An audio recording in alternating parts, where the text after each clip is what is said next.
ఇంకా పోలీసులతో బొమ్మ బొరుసు. రవి విచారణకు సహకరించడం లేదంటున్న సిసిఎస్. కేసును తప్పుదో పట్టించేలా వివరణ ఇస్తున్నట్లు వెల్లడి. సైబర్ క్రైమ్ సెక్షన్లపై అవగాహనతోనే ఇలాంటి వ్యూహాల. నేటితో ముగియనున్న కస్టడీ గడువు పెంచాలని కోర్టును కోరనున్న సిసిఎస్. ఐబొమ్మ ఆగిన పైరసీ కంటిన్యూ. కొత్త సినిమాలని మూవీ రూల్స్లో ప్రత్యక్షం. వెబ్సైట్లో హెచ్డి ప్రింట్తో తాజా మూవీస్. నిర్మాతలను వెంటాడుతున్న పైరసీ భూతం. నిర్మాతలు ఎప్పుడైతే వాళ్ళ సినిమా టికెట్లు తగ్గించి మరి మార్కెట్లో రిలీజ్ చేస్తారో అప్పటి వరకు ఈ పైరసీ ఆగదు. పైరసీలు ఇప్పుడే కాదు, సినిమా పుట్టినప్పటి నుంచి పైరసీ ఉన్నది. అంతకుముందు సీడీలు డివిడీలు ఉండేవి, ఇప్పుడు ఏకంగా వెబ్సైట్లు పెట్టి ఇస్తున్నారు.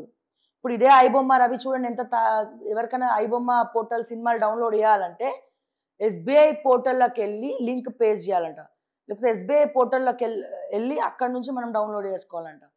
ఎంత తెలివైనోడు! ఇటువంటి తెలివైన వాళ్ళు ఎక్కడ ఉండాలండి? మన గవర్నమెంట్లో కీలకంగా పనిచేసేటట్టు ఉండాలి. ఇటువంటి తెలివితేటలను తీసుకొని వాడుకోవాలి. కానీ వీళ్ళు ఏం చేస్తున్నారు? అతని విలన్ లాగా చూపిస్తారు. అతను దొంగతనం చేయలే, అతను లంగతనం చేయలే, అతను ఎవరిని చంపలే, అతను ఏం చేయలేదు. అందుకే ఈ రోజున ప్రేక్షకులకు ఇటు తెలుగు రాష్ట్రాలకు ఆయన దేవుడైండు. ఆటోల మీద పెట్టుకొని తిరుగుతున్నారు ఆయన ఫోటోలను, ఇంట్లో పెట్టుకొని పూజిస్తున్నారు ఆయన ఫోటోలను.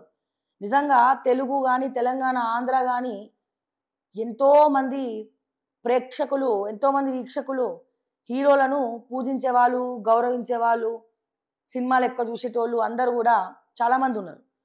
ఒకవేళ ప్రజలు సినిమాలు చూడడం ఆపేస్తే వీళ్ళ బతుకులేందో ఒక్కసారి ఆలోచించుకోవాలి. మీ బతుకులేందో ఆలోచించుకోవాలి ఒక్కసారి, అంతే. అంతకుమించి మనం ఏం చెప్పలేం.